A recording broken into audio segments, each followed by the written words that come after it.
So I want us to change or move the conversation rather to the next logical point, which is to talk a little bit about opportunity, to talk a little bit about what the landscape looks like once we employ this leadership model, once we give permission for people to feel safe, to come up with answers that could be very different to ours, to even point to organizational processes that are actually no longer serving us as we emerge out of the crisis.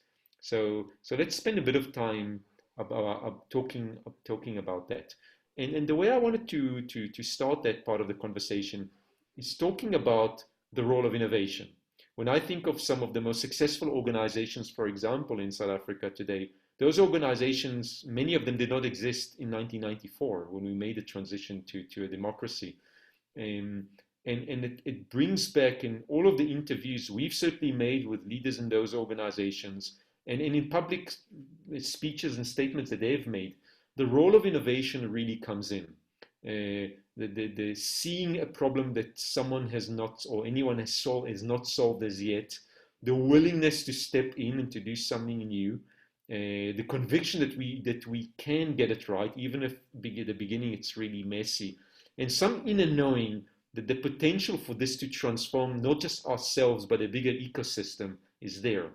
And I wanted to maybe to start with you, Tashmia. In much of our conversations, the power of innovation and the different types of innovation that one could employ well beyond the traditional forms of product or service innovation has really come to light. So maybe talk to us a little bit from your experience about this process by which new opportunities we start advancing towards those, and particularly the ones that were not obvious to us as we started off with.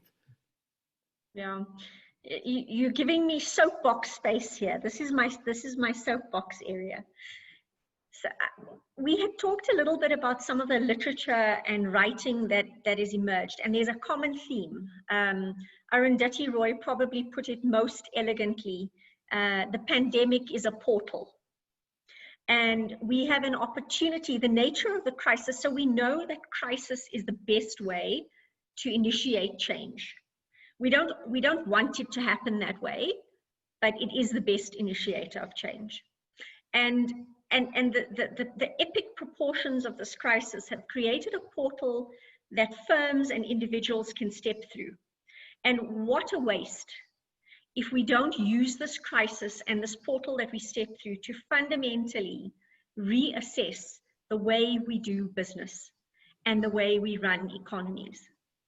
Because the inequality in our society, and Amy's in the States, I would argue in the States, this is as much of a problem. We've seen your unemployment rates with vulnerable workers who are on a knife edge on any given day, really large, in the millions of people losing their jobs. In South Africa, we started with a massive unemployment crisis. We can only imagine what -6 to -16% GDP contraction is going to do to our unemployment rate. But this has hit us so hard because of the inequality pre-existing in our economies and in our societies. And what if there could be a society-wide shift that when we rebuild with a mindset of collaboration, of inclusiveness, of really trying to think about transformation and the ways we achieve this for society, not just for our businesses, so that we think a lot broader than our businesses. You know, one of my dean, when I was doing my MBA, used to have a saying which I borrowed and I mercilessly repeat. Without a country, you can't have a company. Nick Bernadal is his name. And this idea of companies, industry has to collaborate at a certain foundational level for everybody to compete. And what are those foundational pieces we can collaborate on? And I hope part of that is a mindset that we do things better and more inclusively.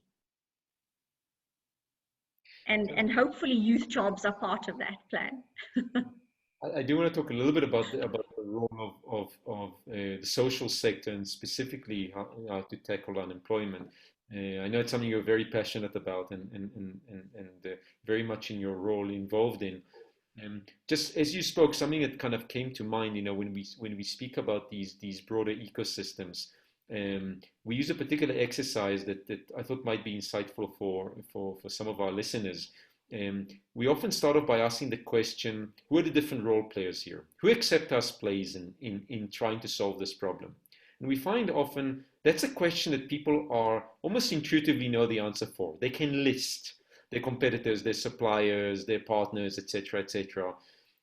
Then we ask the question, what roles could these different role players on the ecosystem play? And then we visually map these particular role players in. And what often comes to mind is people think about roles far less than they think about the players. So we've got labels for players. But when people start to think about the roles that no one play, for example, and hence where the opportunity space might be, or where a latent role might be, it's there, but no one picks it up fully. Or it's not allowed from a regulatory perspective as yet, but no one actually spoke to the regulator about making it possible. Or a role where for someone coming into the industry or the sector for the first time would be far better suited than any of the role players that are currently on the playing field. That's often when we start to see new innovations come to light. That's when people start to see themselves, their own organizations, and the people that they work with somewhat differently.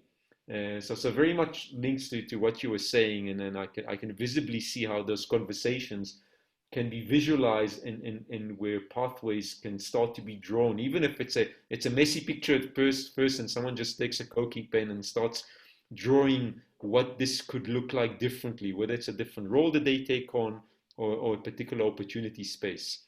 So thank you for that. This is a fascinating conversation.